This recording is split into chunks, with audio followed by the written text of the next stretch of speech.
जय हिंद दोस्तों, मैं शिवम गुप्ता स्वागत करता हूं आपका अपने परिवार रोजगार रंगित पर। उम्मीद करता हूं आप सभी अच्छे होंगे, बेहतरीन होंगे, जिंदाबाद होंगे, एकदम शानदार होंगे। एक बार आप सभी प्यार साथी बताएंगे आप सभी कैसे हैं। Very very very good afternoon, Radhe Radhe. Radhe Radhe, जय श्री कृष्णा, जय हिंद, जय मां सरस्वती। सभी दोस्तों को सभी प्यार साथी क्लास से जुड़ जाएंगे, बताएंगे आप सभी कैसे हैं और क्या मेरी वर्चुअल वीडियो आप सभी तक प्रॉपर तरह से पहुंच पा रही है या नहीं।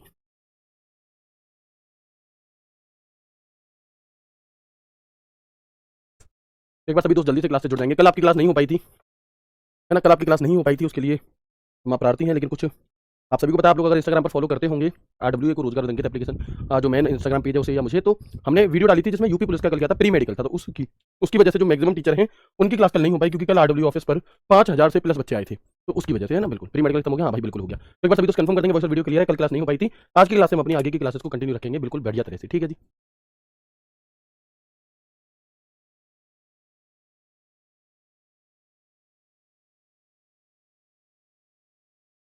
हाँ सर, हमें पता है, कल प्री मेडिकल था, मेरी सिस्टर भी गई थी, बहुत अच्छे, है ना। तो शुरू करते हैं क्लास को बिना किसी देरी के। होली मन चुकी होगी आप सभी की, मुझे उम्मीद है, और अब आप अपने वापस आ चुके होंगे अपनी पढ़ाई की तरफ। तो बोल्ड हमने पढ़ लिया था, इटैलिक पढ़ लिया, अंडरलाइन पढ़ लिया, स्ट्राइक थ्रू पढ़ लिया, तो अब स्क्रिप्ट पढ़ लिया, सुपर स्क्रिप्ट पढ़ लिया, इसी आपका ये पढ़ लिया, है ना। ये इंक्रीज फॉन्ट, ये डिक्रीज फॉन्ट हमने पढ़ लिया, और ये भी हमने पढ़ लिया, क्लियर ऑल फॉर्मेट, है ना। तो अब हम आ जाते हैं, यहाँ पर एक ऑप्शन होता है हमारे MS वर्ड में, चेंज केस का, जिसका लोगो है एक बड़ा ए और एक छोटा ए। ये हमारा किस चीज का लोगो है, तो यह है हमारा चेंज केस। क्या होता है जी चेंज केस? तो MS वर्ड में कुल 5 प्रकार के चेंज केस होते हैं। कितने होते हैं MS वर्ड में? कुल 5 प्रकार के चेंज केस होते हैं। कौन कौन से? एक होता है सेंटेंस केस, एक होता है लोअर केस, एक होता है अपर केस, एक होता है कैपिटलाइज ईच वर्ड, और एक होता है आपका टॉगल केस। कौन सा? एक होता है आपका toggle case. Sentence case, lower case, upper case, capitalize each word और टॉगल केस। अब इनका काम क्या होता है और ये किस प्रकार से काम करते हैं, इसे समझने की जरूरत है। तो देखेंगे हम कि MS वर्ड में जो चेंज केस है ये कहाँ मिलता है, तो होम टैब के फॉन्ट मेन्यू में मिलता है, और इसमें कुल 5 प्रकार के चेंज केस होते हैं। इसका मतलब होता है कि जब भी आपने मान लो कि टेक्स्ट टाइप किया बहुत ज्यादा, ठीक है, और टाइप करने के बाद क्या हुआ कि आपको पता चला आपने सबका सब कैपिटल लेटर में लिख दिया, जबकि आपको स्मॉल लेटर में लिखना था। अब क्या करें, सबको इरेज करके दोबारा लिखा जाए? जी नहीं। तो हम वहां से क्या है, हम यहाँ पर चेंज केस का प्रयोग करते हैं। तो अगर आपने सब स्मॉल लिखा है और आप चाहते हो कि एक सेंटेंस की तरह से लिखा जाए, तो फिर हम सेंटेंस केस का प्रयोग करेंगे, जिसमें वाक्य का पहला अक्षर कैपिटल होगा, व जो भी ग्रामर का रूल होता है उसके अकॉर्डिंग कैपिटल लेटर होंगे। अगर आप लोअर केस का प्रयोग करेंगे तो जितने भी अक्षर कैसे भी लिखे हो, चाहे कैपिटल हो या कैसे भी, वो सभी के सभी स्मॉल लेटर में कन्वर्ट हो जाएंगे। किसमें? वो सभी के सभी स्मॉल में कन्वर्ट हो जाएंगे। अपर केस, जितने भी अपर हैं, स्मॉल हैं, जैसे भी है, सबके सब कैपिटल हो जाएंगे। एक होता है कैपिटलाइज ईच वर्ड, यानी कि प्रत्येक शब्द का पहला अक्षर इसमें बड़ा हो जाता है। क्या हो जाता है? प्रत्येक शब्द का पहला अक्षर बड़ा हो जाएगा। और एक होता है टॉगल केस, तो यह लोअर केस वर्णों को अपर केस और अपर केस वर्णों को लोअर केस में परिवर्तित करने में मदद करता है, यानी कि जहां कैपिटल लेटर होगा उसे स्मॉल कर देगा, जहां स्मॉल होगा उसे कैपिटल लेटर कर देगा। यह होता है हमारा चेंज केस, और इसकी शॉर्टकट की होती है Shift+F3। कौन सी? इसकी जो शॉर्टकट की है वो होती है हमारी Shift+F3। तो क्या यहां तक की सभी बातें आपको क्लियर हैं? यस और नो करके मुझे बताएंगे एक बार जल्दी से। क्या यहाँ चेंज केस तक की सभी बातें आपको समझ में आ गई हैं? सर नो,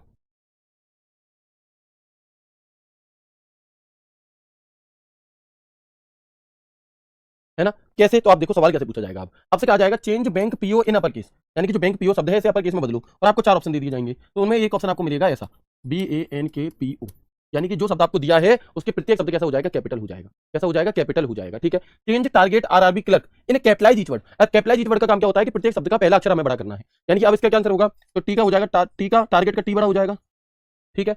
RRB का R बड़ा हो जाएगा, क्लर्क का C बड़ा हो जाएगा। आंसर, ये आंसर किसका है? इस वाले का। ये चेंज टारगेट RRB इन कैपिटलाइज ईच वर्ड। तो ये अब change examination in toggle case. अच्छा, इस एग्जामिनेशन को ऐसे ना लिख करके कुछ अलग तरीके से लिखो, मैं बता रहा हूँ वैसे लिखो। मान लो एक शब्द है एग्जामिनेशन,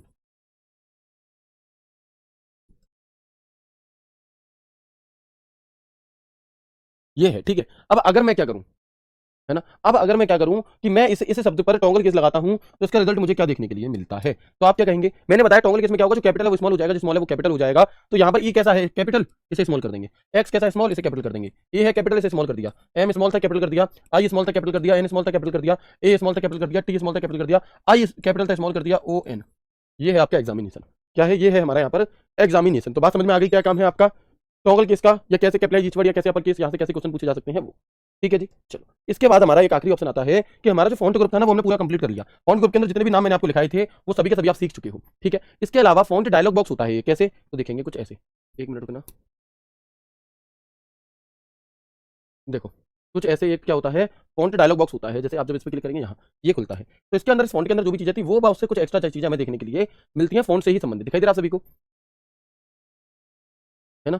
तो आप देखेंगे यहाँ पर कि भैया यहाँ पे आपकी फॉन्ट है। अब यहाँ पर एक ऑप्शन होता है फॉन्ट स्टाइल का। अब इस फॉन्ट स्टाइल के अंदर हमें 4 ऑप्शन देखने को मिलते हैं, एक रेगुलर, एक इटैलिक, एक बोल्ड और एक बोल्ड इटैलिक। दिखाई दे रहा है? एक होता है रेगुलर, एक होता है इटैलिक, एक होता है बोल्ड, एक होता है बोल्ड इटैलिक। तो आपसे क्वेश्चन पूछा जाता है कि जब भी हम एमएस वर्ड में फॉन्ट डायलॉग बॉक्स को ओपन करते हैं तो बाय डिफॉल्ट कौन सा फॉन्ट स्टाइल सेलेक्ट होता है, तो याद रखना रेगुलर। रेगुलर यानी कि बिल्कुल सादा सिंपल, ना बोल्ड ना इटैलिक ना कुछ, ठीक है, तो रेगुलर। बाकी बोल्ड इटैलिक वाले ऑप्शन आपके यहाँ पर अवेलेबल होते हैं, ये सभी देख सकते हैं आप यहाँ पे। बस इतनी सी बात आपको याद रखनी है इससे रिलेटेड, ठीक है जी। तो इसके अंदर कौन कौन से ऑप्शन है, स्ट्राइक थ्रू, एबीसी के बीच में से जो लाइन जाती है, तो पर स्क्रिप्ट ऊपर की तरफ, इसमें ठीक है। तो इस प्रकार के जो ऑप्शन होते हैं आपके सब स्क्रिप्ट, ठीक है, ये हमें कहाँ मिलते हैं, ये हमें फॉन्ट डायलॉग बॉक्स के अंदर देखने के लिए मिल रहे होते हैं। तो यहाँ से अब इतनी बातें इंपॉर्टेंट नहीं थी, चीजें क्लियर हो गई। अब हम आगे बढ़ जाते हैं और देखते हैं अगला ग्रुप हमारा जिसका नाम है पैराग्राफ ग्रुप। कौन सा, जिसका नाम है आपका पैराग्राफ ग्रुप। एक बहन जी कह रही है कि सर आफरीन नाम है शायद उनका, मैं देख नहीं पाया, कि सर स्लाइड को बना रहने दिया करो, हमें 5 मिनट या 2-3 मिनट लगते हैं लिखने में, तो आपको साथ के साथ नोट्स नहीं बनाने, अगर आप बना रहे हो तो फिर आप रिकॉर्ड फॉर्म में क्लास देखिए, ठीक है। चलो अभी आपको यहाँ पर हाथ के हाथ नहीं, आपको समझने पर ध्यान देना है। जो पैराग्राफ ग्रुप होता है ये कहाँ मिलता है हमें, तो पैराग्राफ ग्रुप होम मेन्यू में उपस्थित होता है। कहाँ पर स्थित होता है, हम कहेंगे पैराग्राफ ग्रुप होम मेन्यू के अंदर स्थित होता है। तो अब जैसे हमने एमएस वर्ड के अंदर उसमें फॉन्ट ग्रुप के अंदर अलग अलग चीज को जाना, वैसे ही हम यहाँ पर भी जानेंगे। तो पहले मैं थोड़ी सी आपकी जान पहचान करा देता हूँ इन सभी से। ये जो 4 ऑप्शन दिए हैं ना, ये चारों हैं अलाइनमेंट। अब अलाइनमेंट क्या होता है मैं अभी आपको आगे दिखाऊंगा। ये चारों हैं आपके अलाइनमेंट, ठीक है। चलो इसके बाद ये है हमारा बुलेट्स, ये है नंबरिंग, और ये है multi level list, multi level list, ठीक है। ये है हमारा line and space, line space. ये है हमारा शेडिंग। अभी आगे एक एक करके इन सभी का यूज मैं आपको आज की ही क्लास में बताने वाला हूँ। ये है हमारा बॉर्डर, ये है हमारा इंक्रीज इंडेंट, इंक्रीज इंडेंट, ये है हमारा डिक्रीज इंडेंट, और ये है आपका शॉर्ट का ऑप्शन। अभी चीजें समझ में नहीं आ रही होंगी, बस मैंने नाम बताए हैं आपको। क्या बताए हैं अभी मैंने, सिर्फ और सिर्फ आपको नाम बताए हैं। वॉइस नहीं आ रही, वॉइस बिल्कुल बढ़िया आ रही है, आप चेक करो। तो सुपर स्क्रिप्ट की शॉर्टकट की क्या होती है, कंट्रोल प्लस प्लस प्लस होती है। लास्ट जो हमारी क्लास हुई थी उसमें मैंने आपको ये चीजें पढ़ाई थी, ठीक है। आगे बढ़ते हैं और देखते हैं अब यहाँ पर पैराग्राफ ग्रुप कमांड के अंदर कौन कौन से ऑप्शन होते हैं। जो नाम मैंने वहां लिखे वही आपको यहाँ देखने के लिए मिल जाएंगे। Bullet numbering, multi level list, left alignment, centre alignment, right alignment, justify alignment, four justify, increase indent, decrease indent, ये ऑप्शन हमारे यहाँ पर मौजूद होती है। लेकिन अगर हम एक एक करके बात करें, सबसे पहले अलाइनमेंट के बारे में। देखो अलाइनमेंट क्या होता है, तो जो भी कोई पेज होता है ना, जो भी कोई पेज होता है उसमें आप किधर से लिखना शुरू करना चाहते हो। जैसे मान लो मेरे पास एक पेज है, ठीक है। अब अगर मैं इधर से इधर की तरफ लिखूंगा, जैसे हिंदी लिखी जाती है, जैसे इंग्लिश लिखी जाती है, तो इसे लेफ्ट अलाइनमेंट कहा जाता है। लेकिन अगर मैं इधर से इधर लिखूंगा, राइट टू लेफ्ट, इसे राइट अलाइनमेंट कहा जाता है, जैसे उर्दू लिखी जाती है। और अगर मैं बीच में से लिखना चाहूँ, बीच में से हेडिंग डालते हैं ना, बीचों बीच में, तो उसे हम सेंटर अलाइनमेंट कहते हैं। तो ये होती है आपकी अलाइनमेंट। तो एक है लेफ्ट अलाइनमेंट का लोगो ये है, सेंटर अलाइनमेंट का लोगो ये है, राइट अलाइनमेंट का लोगो ये है, और जस्टिफाई अलाइनमेंट का लोगो ये है, इसका जस्टिफाई अलाइनमेंट, ठीक है। चलो तो अब आप यहाँ पर देखेंगे सबसे पहले लेफ्ट अलाइनमेंट का क्या काम है। तो टेक्स्ट को पेज में बाईं ओर अलाइन करने के लिए हम इसका प्रयोग करते हैं। To align text to the left of the page, है ना। बाय डिफॉल्ट जब भी आप एमएस वर्ड को ओपन करोगे, अपने आप आपको आपका जो कर्सर है वो लेफ्ट अलाइनमेंट पे ही देखने के लिए मिलेगा। सामान्य टेक्स्ट और पैराग्राफ के लिए ये डिफॉल्ट होता है, और ये इसका लोगो है, इसका फोटो याद रखना, है ना, क्योंकि लेफ्ट से लिखा जाता है राइट की तरफ। कैसे, लेफ्ट से लिखा जाता है राइट की तरफ, ठीक है। आगे बढ़ेंगे, इसके बाद है सेंटर अलाइनमेंट। तो टेक्स्ट को पेज के बीच में अलाइन करने के लिए हेडिंग वगैरह जो बनाते हैं ना, उसके लिए हम सेंटर अलाइनमेंट का प्रयोग करते हैं, to align text to the centre of the page. इसके अलावा एक होता है राइट अलाइनमेंट। तो टेक्स्ट को पेज के दाईं ओर अलाइन करने के लिए, कहां अलाइन करने के लिए, दाईं ओर अलाइन करने के लिए। जैसे तारीख और हस्ताक्षर वगैरह हम लिखते हैं ना साइड में नीचे की तरफ, जब हमारी एप्लीकेशन हो जाती है राइट साइड में, तो उधर राइट से अगर लिखना चाहें तो हम राइट अलाइनमेंट का प्रयोग करते हैं। और एक आखिरी आपका बचता है यहाँ पर जस्टिफाई अलाइनमेंट, है ना।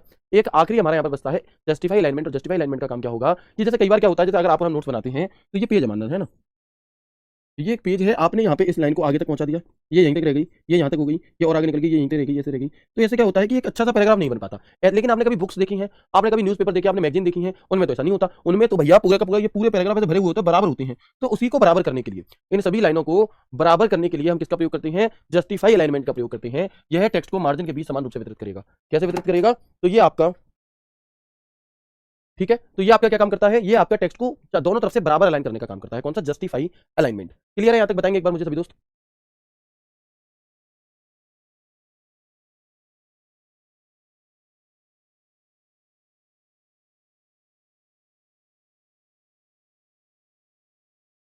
ठीक है जी। तो आप देखेंगे जैसे अखबार और पुस्तक के टेक्स्ट को व्यवस्थित करने के लिए हम किसका प्रयोग करते हैं, जस्टिफाई अलाइनमेंट का प्रयोग करते हैं, और ये इसका लोगो है।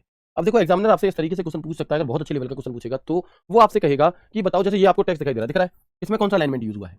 तो भैया ये क्लियर दिखाई दे रहा है, देखो ये लाइन यहाँ तक गई, ये से आगे, ये यहीं रह गई, ये यहाँ, यानी कि लेफ्ट हैंड से तो बिल्कुल सीधा है इधर की तरफ, यानी कि ये लेफ्ट अलाइनमेंट है। कौन सा, लेफ्ट, ठीक है। ये सेंटर, ये राइट, और ये जस्टिफाई अलाइनमेंट है। तो अलाइनमेंट क्या होता है आपको समझ में आ गया, बताएंगे। अब एक बार मैं प्रैक्टिकल करके दिखा देता हूँ इन चीजों का आपको, जिससे कि चीजें आपको अच्छे से समझ में आ जाए। तो हम देखेंगे यहाँ पर, जैसे हमने ओपन किया क्या, एमएस वर्ड, ठीक है। और मैंने यहाँ पर नॉर्मली देखो, मैंने कहा था ना कि लेफ्ट लाइन होता है by default, MS Word open ही किया है, और मैं यहाँ पे लिखना चाहता हूँ आरआरबी, आरआरबी। तो देखो किधर की तरफ से लिखा जा रहा है, लेफ्ट से या राइट से या बीच में से, तो लेफ्ट से लिखा जा रहा है, ये है लेफ्ट अलाइनमेंट। अच्छा मैं चाहता हूँ कि बीच में हेडिंग बनानी है, तो मैं सेंटर अलाइनमेंट का प्रयोग करूंगा, और अब कहाँ पे लिखा जाएगा, बीच में लिखा जाएगा। अब कहाँ पे लिखा जाएगा, बीच में लिखा जाएगा, तो ये सेंटर अलाइनमेंट है। और मैं चाहता हूँ राइट साइड से लिखा जाए, है ना, इस तरह से अगर मैं चाहता हूँ तो भाई देखो अब ये राइट टू लेफ्ट लिखा जा रहा है, राइट टू लेफ्ट लिखा जा रहा है। क्लियर है, ठीक है जी। तो हमारा कौन कौन सा हो गया यहाँ पर, इधर की तरफ हम बात करेंगे तो ये हो गया हमारा लेफ्ट अलाइनमेंट, ये सेंटर, ये राइट। इसके अलावा मान लो मैंने यहाँ पर कुछ टाइप करवाया, ठीक है, तो ये आप सभी को दिखाई दे रहा है, एक बार मुझे देख कर बताइएगा, दिख रहा होगा, है ना। चलो, तो मुझे बताओ अभी इसमें कौन सा अलाइनमेंट यूज हो रखा है, अभी इसमें कौन सा अलाइनमेंट यूज हो रखा है, जो फोटो मैं आपको दिखा रहा हूँ, जो ये मैं आपको दिखा रहा हूँ, उसमें किस अलाइनमेंट का प्रयोग हमारा किया गया है, बताओ।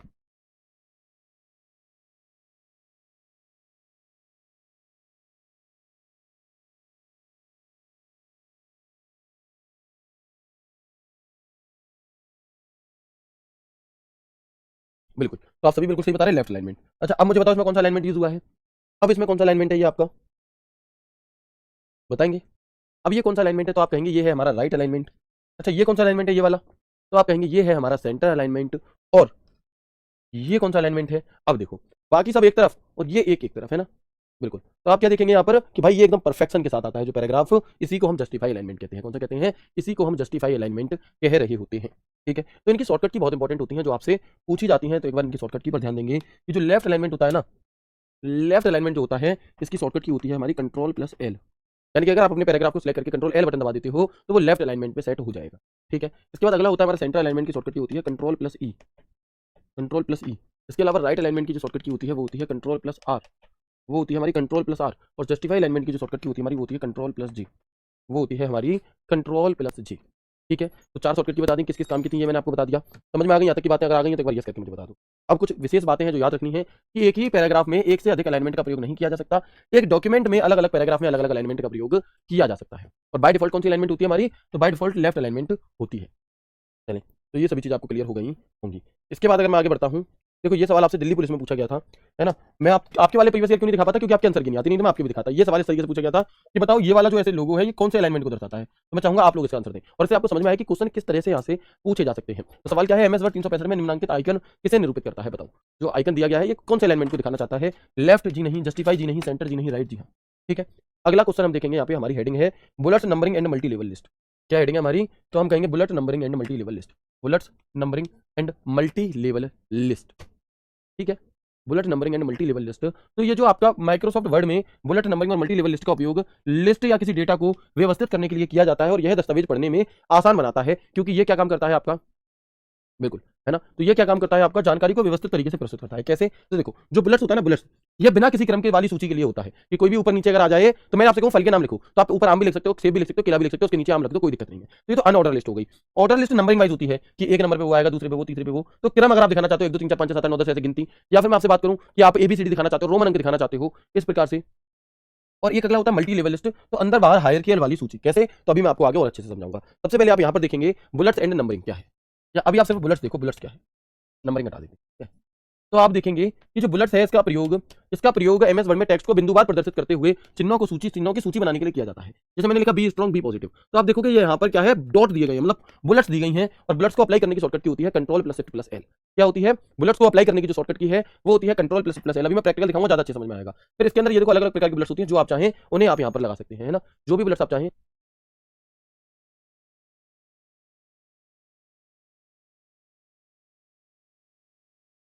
ठीक है, ठीक है जी। इसके बाद हम आगे बढ़ते हैं और देखते हैं यहाँ पर आपका, देखो यहाँ से कैसे क्वेश्चन पूछा गया।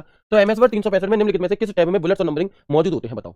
किस टैब में बुलेट्स एंड नंबरिंग मौजूद होते हैं, sir UP WSC junior assistant का जो कंप्यूटर सिलेबस आरआरबी के सिलेबस में है, चैप्टर सब सेम है, प्लीज सर पहले बता वो करा दीजिए। नहीं भाई, हाँ मैं वही करा रहा हूँ, जो चैप्टर सेम है मैं वही करा रहा हूँ। ठीक है, बिल्कुल, ये दोनों में पूछे जाते हैं। तो बताएंगे आप जल्दी से किस टैब के अंदर मिलता है हमें, तो हम कहेंगे होम टैब में मिलता है। किसमें, होम टैब में। नंबरिंग क्या है, इसका प्रयोग एमएस वर्ड में संख्या अल्फाबेट की सूची बनाने के लिए किया जाता है। जैसे जो भी आप लिखना चाह रहे हो वो नंबरिंग के हिसाब से रखा जाएगा, जैसे कि ये 1 2 3 1 2 3 एबीसी रोमन अंक इस तरीके से। ठीक है, इसके अलावा एक अगला ऑप्शन होता है हमारे पास मल्टी लेवल लिस्ट का। ये सभी चीजें मैं आपको प्रैक्टिकल करके दिखाऊंगा तो बहुत अच्छे समझ में आ जाएंगी। तो आप देखेंगे कि इसके बाद में एक ऑप्शन होता है हमारा मल्टी लेवल लिस्ट का। और मल्टी लेवल लिस्ट का क्या काम है, तो इसका प्रयोग एमएस वर्ड में संख्या अल्फाबेट या चिन्हों की मल्टी लेवल लिस्ट बनाने के लिए किया जाता है। जैसे कि एक ही पॉइंट के जब एक से अधिक पॉइंट होते हैं तब इसका प्रयोग किया जाता है। कैसे, तो आप यहाँ पर देखेंगे, जैसे आप यहाँ पर देखेंगे कि मान लो मैंने क्या किया,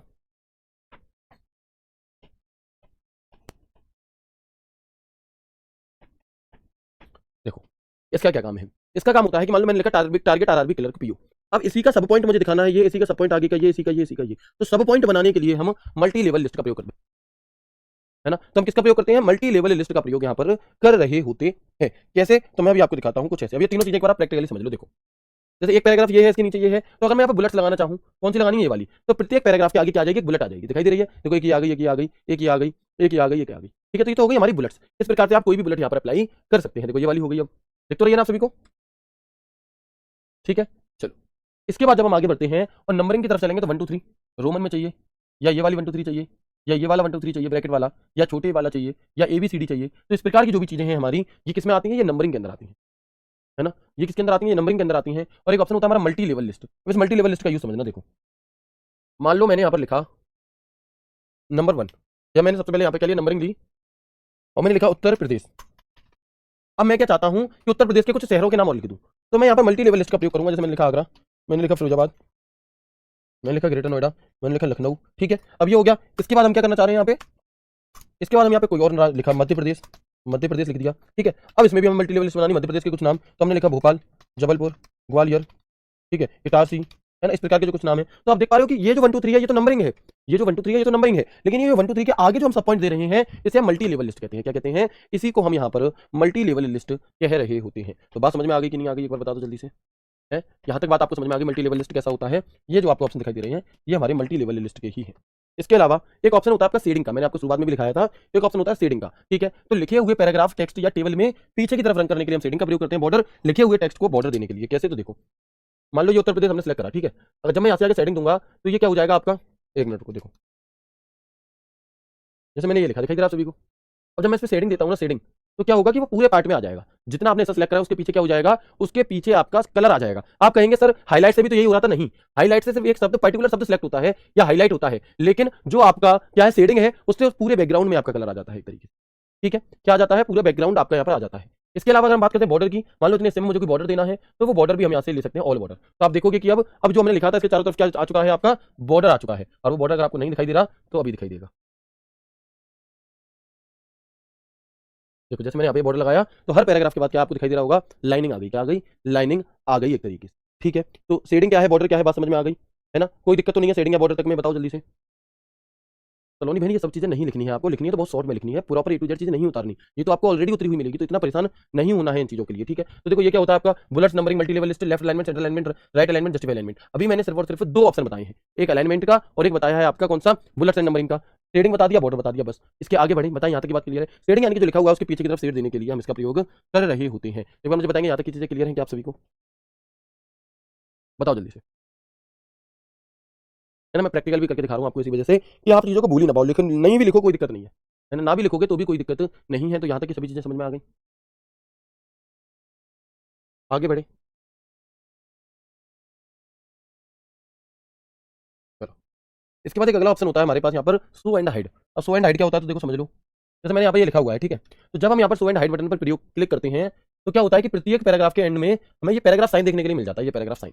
अच्छा इसका क्या काम है या इसकी क्या जरूरत पड़ती है, तो इससे ये होगा कि अगर कहीं पर आपने ज्यादा स्पेस दे रखा होगा, तो हमें वो ज्यादा डॉट दिखा देगा, एक स्पेस पर एक डॉट दिखाता है, और ज्यादा स्पेस होंगे तो आप इस स्पेस को आप यहाँ से हटा सकते हैं, और एक एक स्पेस दिखाई देगा। यानी कि जब बुक्स वगैरह बन जाती है ना, तो बुक को बनाने के बाद ये चेक करने के लिए कि कहीं इसमें कोई फालतू का स्पेस तो नहीं है, हम यहाँ पर पैराग्राफ साइन को लगा करके चेक करते हैं प्रॉपर तरीके से कि कोई पैराग्राफ कहाँ से शुरू हो रहा है, कहाँ पे खत्म हो रहा है, ये सभी चीजें देखने के लिए, ठीक है। हटाना चाहें तो हम यहाँ से शो एंड हाइड बटन पर क्लिक करके दोबारा से इस चीज को हटा भी सकते हैं। तो देखो जो चीज मैंने समझा दी वही डिट्टो लिखी है, तो ना भी लिखो तो दिक्कत नहीं है, लोगों भी याद रखने होंगे, अपने आप याद हो जाएंगे, एक से 2 बार अगर आप देखोगे तो अपने आप याद हो जाएंगे। तो शो एंड हाइड क्या है, शो करने से प्रत्येक पैराग्राफ के अंत में पैराग्राफ साइन दिखने लगता है, हाइड करने पर पैराग्राफ साइन आपको नहीं दिखाई देता, ठीक है। चलो क्लियर है, बताएंगे एक बार जल्दी से।